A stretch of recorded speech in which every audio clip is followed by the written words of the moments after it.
In 1904, player cigarettes in Britain started to enclose cards in their cigarette packages entitled the British Empire series to encourage brand loyalty. A single card was enclosed in each cigarette package, and the series totaled 50 cards altogether, so a smoker would need to keep buying player cigarettes to get the whole series. These cards offer a glimpse into the British people's thoughts and attitudes towards their empire in 1904. Join me now as we use these cigarette cards to take a tour of the British Empire at its peak. Before we get started, I should note that at the time I'm filming this video in 2022, that these cards are going to be 118 years old, and their captions were written in a much less enlightened period. A lot of the descriptions can best be described as quaint, a lot are best described as condescending, and a few are outright racist and offensive. I want to read the captions that go along with these cards to show the attitude of the time. But I want to make clear that these descriptions do not reflect my beliefs. Also, I will skip any caption that I find highly offensive and will indicate when I do so. I will also try to include additional photos and descriptions where I deem appropriate to supplement the information in the captions.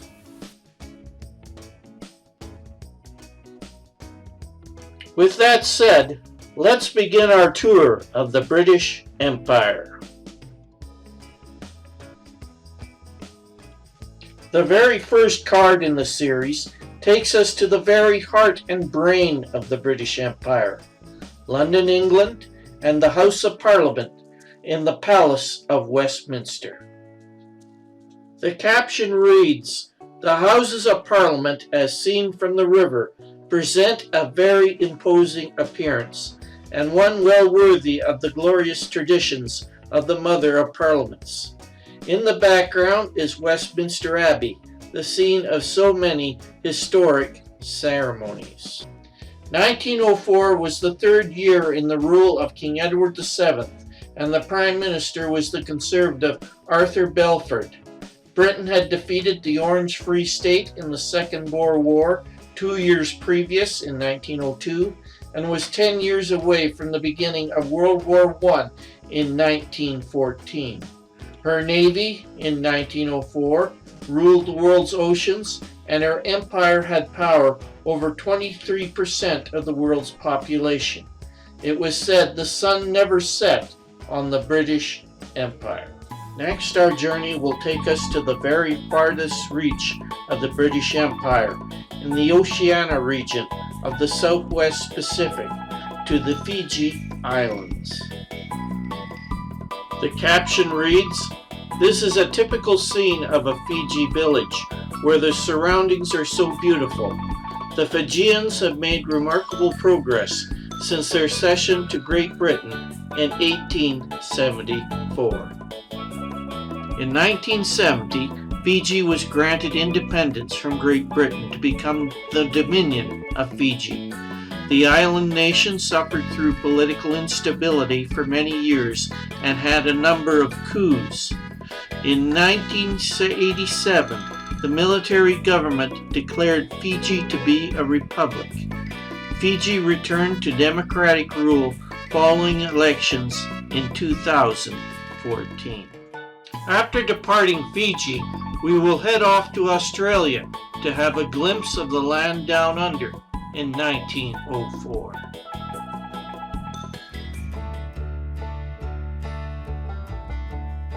The Australian Aboriginal natives, although rapidly losing their distinctive customs, still retain the peculiar ceremony known as the corroboree, which to them is a most solemn function, but which appears to foreigners to be a most curious performance.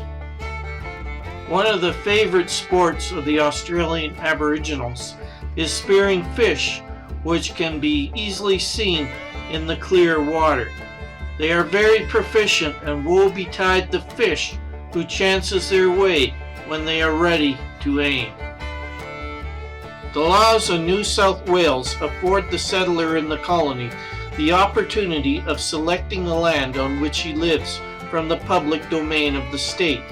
If he complies with the conditions in the course of a very few years, his home becomes his undisputed property. It will astonish many people to know that such a scene as shown on the other side of this card is possible in the colony of New South Wales. The snow on the mountain renders skis or Swedish snowshoes a necessity. The wheat harvest in Australia is a colossal operation, as the huge cornfields are often many square miles in extent. The amount of wheat imported from Australia increases yearly, and oxen, horses, and steam power are all being utilized for the harvest. Leaving Australia behind, we now move north to the Malay Peninsula.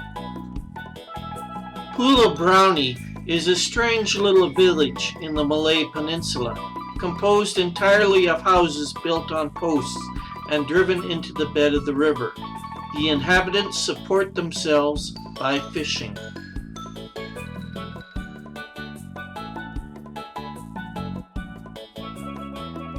Throughout the British Empire, the right to worship as they please is granted to members of every religion and every sect. Here in Singapore, the Mohammed Mosque is faced by the Chinese temple, and the two sects live together in peaceful proximity. The process of dressing rice by hand is fast dying out and is being superseded by the introduction of machinery, which, though not so picturesque, is cheaper and more effective. We will now depart the Malay Peninsula for the Bay of Bengal in the Indian Ocean to visit the Adamant Islands. The passion for dancing seems to be common to all the races of mankind, though it finds outlets in many different ways. There can be few stranger dances than those indulged in by the Adamant Islanders. We will now take a quick hop across the Bay of Bengal to the island of Ceylon, just off the south tip of India. In the whole of the British Empire, it would be difficult to find a more painstaking, intelligent, and powerful worker than the elephant. The picture on the other side of this card shows elephants dragging timber in the forest for which Ceylon is famous. Ceylon was a British colony from 1815 to 1948. In 1948, Ceylon was granted independence and became a dominion. In 1972, Ceylon became a republic and was renamed Sri Lanka. From 1983 until 2009, Sri Lanka was engulfed in a bloody civil war that ended with the Sri Lankan armed forces defeating the liberation tigers of Tamil Eelam. We will now depart Ceylon, headed north to the Bengal region of the colony of India. This peaceful pastoral scene is typical of thousands of precisely similar character in the Bengal Presidency. The wants of a Bengali peasant are easily satisfied, and providing he has a few oxen and a fair crop, he is content. Tiger hunting is one of the most exciting sports, and one which needs great courage and endurance for both the hunter and elephant. The Bengal tiger is the fiercest animal in the British Empire. Although the uncouth, clumsy camel looks quite out of place harnessed to a modern carriage of European manufacture, it is undoubtedly the animal best adapted to the climate and conditions of northwest India. We will now head east into Burma. In Burma, the roads are very damp and muddy, while at the same time the sun is extremely hot, so progress is necessarily slow. The picturesque carriage shown on the other side of this card is typical of the somewhat lazy land in which it is used. This appears to be a very poor sort of dwelling for a chieftain of any sort, but the wants of the Kachin chief are very few, and as long as he has a well-thatched roof, he is content. Burma was under British rule from 1824 to 1948, first as a province of Britain's Indian colony, and later as its own colony. In World War II, Japan invaded Burma and occupied parts of it from 1942 to 1943. The Allies liberated Burma and British rule ended in 1948. In 1962, the military took over control of the country in a coup, and the period since has been a succession of civil war and government repression. In 1989, the country's name changed from Burma to Myanmar. Next, we will head off to Balochistan in the northwestern part of the Indian colony of 1904, to what is now a province of Pakistan in 2022, and then head into India proper. British rule is gradually covering India with a great system of irrigation works, but often water is still supplied by means of the primitive appliances here shown, which are probably very similar to those used in the times of Abraham. The snake charmers in India are a distinct caste, and their power is transmitted from one generation to another. By the aid of music, these men are able to handle the most deadly snakes with impunity. Although one of the most ungainly and at the same time most obstinate of animals, the camel is invaluable in hot climates, where its capacity of going for days without nourishment renders it a perfect animal for long desert journeys where water is rarely found. This extraordinary curve at an elevation of 7,300 feet is a triumph of engineering skill. It derives its name from the agony experienced by the nervous passengers when they find themselves rounding this curve and can look into the rear part of the train in which they are traveling. This magnificent building forms one of the 9 gate pyramids which surround the Hindu temple at Madeira. The temple itself, which was rescued from the Mohammedans in the 14th century, is 847 feet long by 740 feet wide. Here we have one of the more condescending captions in this cigarette card series. The Nautch dance is extremely popular in India, though it hardly conforms with European ideas of agility and grace of movement. The monotonous droning of the Indian orchestra, however, is scarcely conducive to lissome evolutions. The Indian jugglers perform many marvelous feats of balancing, but few are more astonishing or nerve-trying than the one shown in this picture. There is a look of quiet calm about this scene, very different from the brisk life generally associated with the post office. But it is by means of this little hut and the wire connected with it that this district is kept in touch with the outside world. One of the first duties of the pioneers of the empire is the making of good roads, which make it possible to secure the ground which has been won.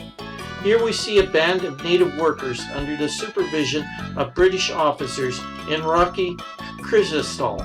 Sport seems a necessity to the Britisher wherever he may be situated, and many of his shooting expeditions require the greatest courage and endurance, though in this case the victim is a harmless blackbuck of southern India. Although the Indus River is now crossed by many permanent bridges, the flying bridge of boats, as here depicted, still proves valuable as a means of communication for our troops. We will now leave India behind and continue our tour of the British Empire in 1904 by turning our attention to Africa, starting with British East Africa.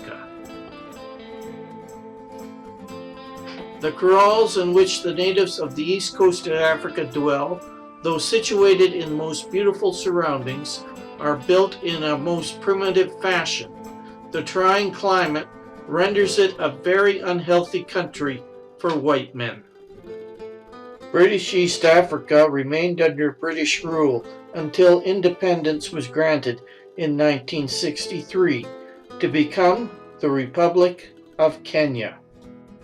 From British East Africa, we will continue our journey by heading south to British South Africa.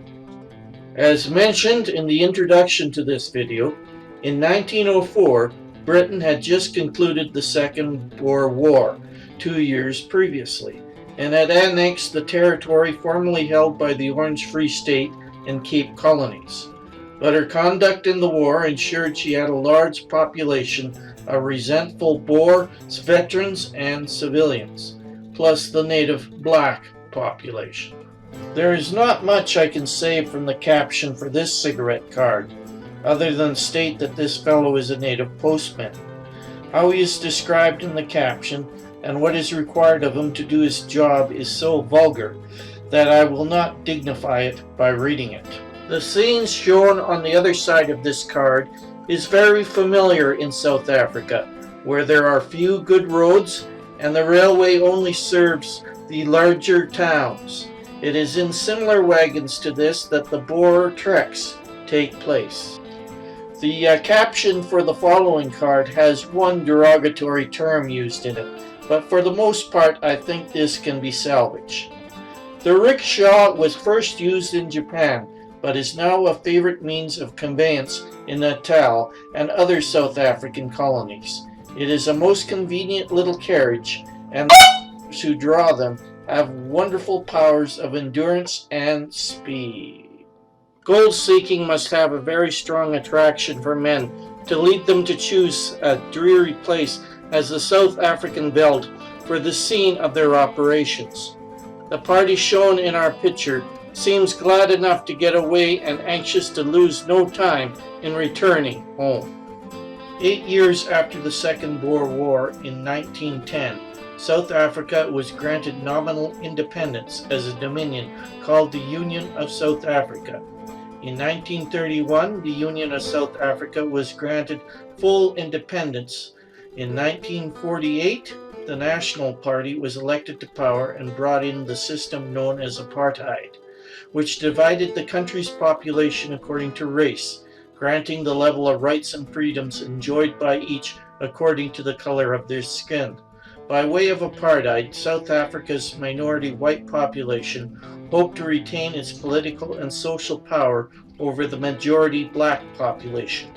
In 1961, the country became a republic following a referendum, which was only open to white voters.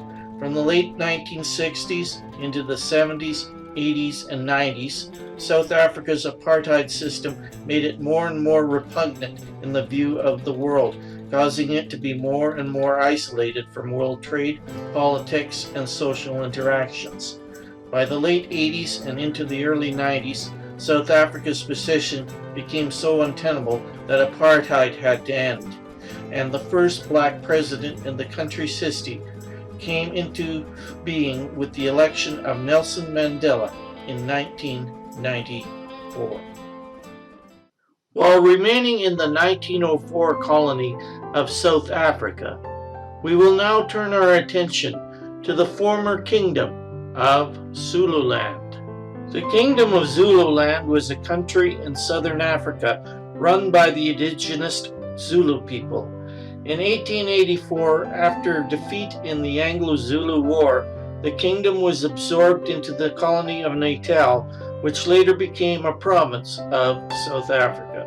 It is doubtful whether any of His Majesty's subjects travel in a more curious conveyances than do the Zulus. Most people would prefer walking to riding at a very deliberate pace in the comfortless carriage shown on the other side of this card. The ox, one of the most useful animals in South Africa, does not cease to be of use after his death. His hide makes a valuable leather. We see a party of Zulus engaged in braying the hide, a process which gives it a great palatability. We have one final card to view, before we leave the Africa of 1904, on the west coast of that continent. This represents a group of sturdy Xhosa soldiers who, after careful training under British officers, have done such excellent service on the west coast of Africa. Leaving Western Africa behind, we will continue our tour of the British Empire in 1904 by making our way north to the Mediterranean Sea and to the island of Cyprus. Cyprus came under British control in 1878 when the Ottoman Empire under Sultan Abdul Hamid II ceded administration of Cyprus to Britain in exchange for guarantees that Britain would use the island as a base to protect the Ottomans against possible Russian aggression. The island served Britain as a key military base on the sea route to British India, which was Britain's most important overseas possession. Since added to the British Empire, Cyprus has enjoyed a measure of peace and security such as never before experienced. The native police are mounted and present a most picturesque appearance. In Cyprus, spinning is still done by hand in the same primitive way it was many centuries ago.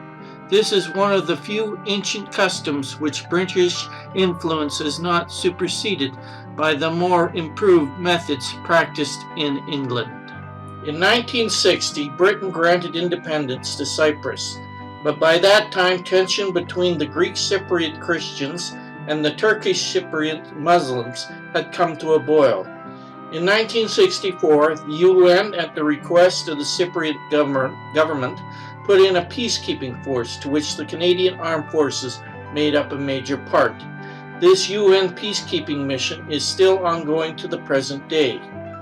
On the 15th of July, 1974, a coup d'etat was staged by the Greek Cypriot nationalists and elements of the Greek military junta, which led directly to Turkey invading Cyprus on July 20th. Today, Cyprus is divided between the Greek Cypriot South and the Turkish Cypriot North. Before departing the Mediterranean of 1904, we have one more stop, the island of Malta, just below Italy and Sicily. Malta became a British colony in 1813 and served as an important port for Royal Navy ships of the Mediterranean Fleet. During World War II, Malta was besieged by the Axis powers and was one of the Luftwaffe's most heavily bombed targets due to its importance as an Allied base for operations in North Africa and the Mediterranean. In 1964, Malta received independence from Great Britain. This scene is laid in the island of Malta, and the oxen on the ass are engaged in treading out or thrashing the wheat. This is a very primitive method which is practiced in hardly any other portion of the empire. Our Player's Cigarette Card tour of the British Empire in 1904 is now leaving the Old World behind and heading west to the New World, to the Caribbean and Jamaica. Jamaica became a British possession in 1655 when it was captured by the English from Spain. Few British regiments are quartered in more beautiful surroundings than those whose duty it is to live in Jamaica. The Fives Court shows that the Britons and his institutions are hard to separate. Greatly encouraged by the practical assistance of the home government, the fruit-growing industry of Jamaica is rapidly increasing, and huge quantities of bananas are now being regularly shipped to England. Jamaica gained its independence from Britain in 1962. We have one more stop at the Caribbean of 1904, to the island of Trinidad, which came under British rule in 1797 when it was captured from Spain. The seed of the cocoa tree goes through many processes before it reaches the palatable form in which it is presented to us. Here we see it being dried, ready for roasting, on the flat roof of one of the native houses of Trinidad. In 1962, the Republic of Trinidad and Tobago gained independence from Great Britain. We will now depart the sunny Caribbean of 1904, headed north to our final destination, my homeland of Canada. Canada was granted self-rule as a dominion by Britain on July the 1st, 1867, under the Conservative government of Prime Minister Sir John A. Macdonald. By the time of the cigarette cards we have been examining in 1904, the Liberal Party was in charge under Sir Wilfrid Laurier. This stately pile of buildings, standing on the banks of the great Ottawa River, is worthy of the great traditions of the Dominion Parliament, which furnishes a striking example of the success of representative government. 12 years later, on February the 3rd, 1916, the Parliament building depicted in this cigarette card of 1904 caught fire and burned to the ground.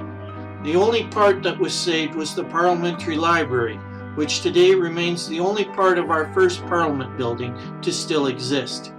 Construction of our present Parliament building began in 1916, and the new building opened in 1927. The caption for the next cigarette card in this series from 1904 reads as follows: "The Canadian Red Indians are most restless and are constantly on the move. They live chiefly in camps, their wigwams called teepees, consisting of blankets supported by sticks with a hole left in the center for chimney. My home in Edmonton, Alberta, falls into areas covered by Treaty No. 6, signed by Crown representatives and Cree, Assiniboine, and Ojibwe leaders on August 23, 1876 at Fort Carlson, Saskatchewan, and on September 9, 1876 at Fort Pitt, Saskatchewan. Canada's relationship with the First Nations has been mixed.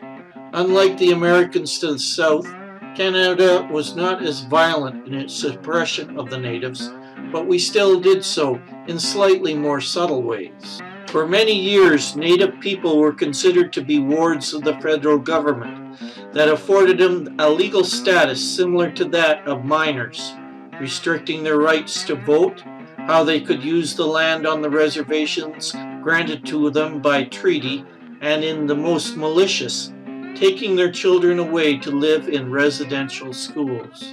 The residential schools were established by Christian churches and the federal government to assimilate Indigenous children into the Euro-Canadian society. At these schools, the children were forbidden to use their native language or indulge in their native customs, and were subjected to emotional, physical, and all too often, sexual abuse.